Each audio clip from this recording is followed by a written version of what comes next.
સાથે છે મહિપતસિંહ, ખરેખર કળિયુગ આવી ગયું છે? બિલકુલ કળિયુગ છે, અને કળિયુગ રોજ દિવસમાં 10 વાર હું જોઈ રહ્યો છું.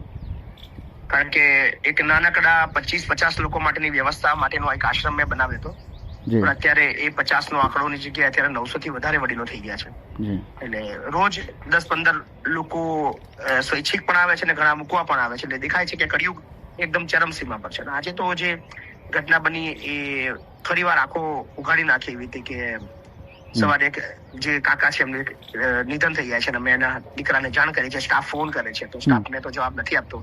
પછી પર્સનલી હું એને ફોન કરું છું અને કહું છું કે તમારા પપ્પા હવે દુનિયામાં નથી રહ્યા. તો કહે છે કે ભાઈ મારે કઈ લેવા દેવા છે નહીં, અમે તો અલગ થઈ ગયા છીએ અને તેને એવું છે બધું. અને આગળ પણ એક ઘટના આવી બની હતી કે એના દીકરા દીકરી બંને ના પાડી દીધી હતી. એ મેટર શું હતી?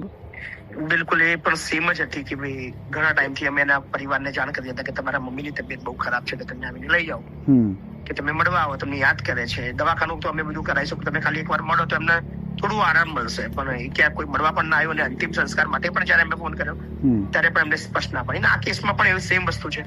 અને દીકરો એના ચોક્કસ એના સંપર્કમાં તો અમે એનો જે દીકરાનો ફોન નંબર એમના ફોનની અંદર જ હતો, ડાયલ કોલમાં હતો અને સતત એના પપ્પા એના સંપર્કમાં હતા જ. પણ અમને એવું કહી રહ્યો હતો કે ભાઈ મારે કોઈ લેવા દેવા નથી. સો આ એ દર્શાવે છે કે